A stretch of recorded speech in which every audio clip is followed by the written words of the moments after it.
9h03, bienvenue si vous nous rejoignez. Vous êtes dans le live de TV Finance, mercredi 24 novembre. Merci d'être avec nous. On se connecte tout de suite au marché boursier, des marchés qui viennent d'ouvrir. Et pour les commenter en direct, nous allons retrouver Eric Seban, trader et formateur, coach indépendant. Bonjour Eric.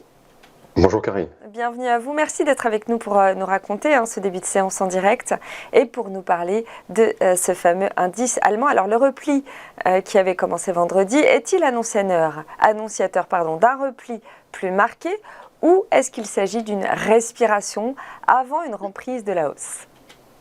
Alors pour l'instant ça va plutôt dans le sens d'une respiration parce qu'il n'y a pas une baisse très marquée depuis vendredi. Ça baisse depuis mercredi, mais depuis vendredi, pardon, mais c'est le premier retracement depuis la hausse qui a commencé mi-octobre. Donc après une hausse de 8%, faire un petit repli de même pas 2%, c'est pas du tout, non, pour le toit, en tout cas pour l'instant, annonciateur d'un retournement.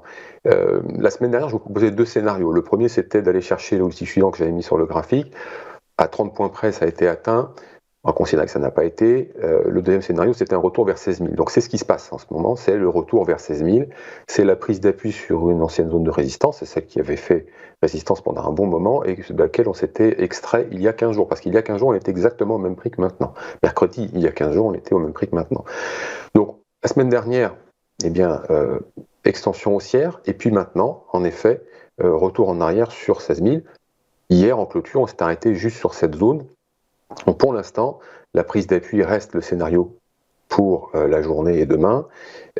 Si on va un petit peu en dessous, est-ce que ça va justement aller étayer l'idée que ça pourrait glisser? Bon, je ne pense pas non plus, parce que de toute façon, si on descend encore un petit peu, à mon sens, sur le plan de chartiste, eh bien, tant qu'on ne va pas sous 15 930 en clôture, on n'a pas d'alerte baissière. Et encore, alerte baissière, pour moi, ce serait plus un trou d'air. J'entends par là que le marché, si vous voulez, n'est toujours pas vulnérable, que globalement, si on retourne vers un repli de 3% après une hausse sans aucune pause, c'est ça qu'il faut considérer, c'est qu'on est monté en ligne droite de 8% depuis le début octobre. Ce n'est pas parce qu'on va retracer de 3% que c'est une alerte baissière. D'autant plus que jusqu'à 15 930, les probabilités de rebondir sont très bonnes, surtout si on s'arrête en plus sur 16 000. Elles le sont encore davantage pour aller chercher les derniers plus hauts vers 16 300, 330, c'est un petit peu par là où nous étions la dernière fois.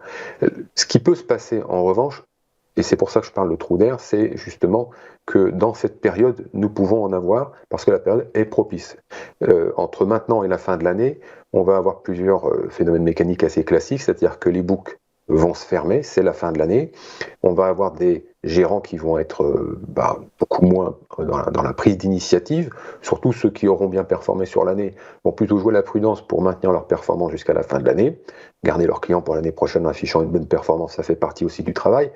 Donc ils vont être moins d'appétit, moins d'initiative, et si nous avons un stress ponctuel qui peut venir par exemple de nouvelles, de rumeurs, eh bien ce seront que, à mon sens, ça ne pourra engendrer que des trous d'air parce que c'est la spéculation qui va réagir. Pas ces gérants, pas ceux qui sont haussiers depuis longtemps, pas ceux qui sont haussiers depuis longtemps parce qu'ils sont protégés, et ça on le dit chaque semaine, eh bien les protections sont là. La volatilité implicite la semaine dernière a un petit peu monté sur les poutres, donc les protections contre les baisses, ce qui peut sembler aller dans le sens d'une reprise de protection sur les nouveaux plus hauts auxquels nous étions à ce moment-là, c'est-à-dire qu'on monte d'un cran, et bien on se protège sur éventuellement un niveau un peu plus bas. Donc les haussiers long terme ne sont pas eux qui vont bouger, ils n'ont pas de raison de l'être. La spéculation en revanche, elle, sur ces zones-là, peut en effet apporter un petit carburant pour aller plus haut, parce que si le marché n'est pas vulnérable, ok, c'est acté, mais est-ce qu'il a le carburant pour retourner vers les derniers plus hauts et afficher de nouveaux plus hauts, reprendre la tendance haussière, la marquer davantage? Après cette prise d'appui sur 16 000, une nouvelle extension sur le plan graphique serait parfait. Quel carburant pour aller plus loin? C'est la question qu'on s'est posée la semaine dernière, et la réponse de ce côté-là est la même, parce que rien n'a changé. C'est-à-dire que, comme je vous l'ai dit, si les haussiers en place ne bougent pas, ils ne vont pas acheter non plus, parce que c'est pas sur les plus hauts qu'ils vont faire leur marché, ils vont attendre des retracements, et comme c'est pas la bonne période, ils ne le feront pas. La spéculation, elle, eh bien en fait, c'est d'elle que viendra sans doute le petit carburant, c'est-à-dire qu'en fait, ce que je suis en train d'essayer de vous dire assez maladroitement, c'est que je ne pense pas que la hausse sera très importante, parce que justement, elle viendra d'une spéculation prise à contre-pied, ou d'obligation d'acheter, c'est-à-dire qu'elle ne viendra pas de la condition, mais de la contrainte. N'achèteront que ceux qui sont contraints de le faire. Alors, principalement des vendeurs à découvert qui voient leur scénario non réalisé parce que le marché commence à monter, donc ils vont sortir de position. Et puis évidemment, la gestion de delta qui, elle, va se mettre en marche pour justement amortir ce qu'on appelle, donc sur les ventes de call, pour amortir justement la sensibilité des calls. Bon, ça c'est un peu technique, on ne va pas rentrer trop dans les détails. Donc, pour l'instant, une baisse forte, aucun signal pour ça. Est-ce que c'est annonciateur? Non, pas pour le moment, même avec une baisse un peu plus marquée, le marché n'est pas vraiment vulnérable. On peut avoir effectivement de la densité en berne pour la fin de l'année parce que moins de monde, moins de personnes pour négocier, le marché peut bouger dans le vide. Et on voit bien déjà hier, il y a eu des mouvements assez rapides, je l'ai noté sur le CAC, ça a été assez rapide, sur le DAX également, mais j'étais sur le CAC hier parce que je faisais des formations, donc j'ai pu voir ça en réel, ça s'est passé très très vite, de toute façon inhabituelle. Donc le marché bouge dans le vide et on est dans la période où ça peut encore bouger dans le vide. Donc si vous voulez intervenir sur des positions à plusieurs jours, il est préférable d'accompagner la tendance en cours parce qu'on n'a pas de signal baissier.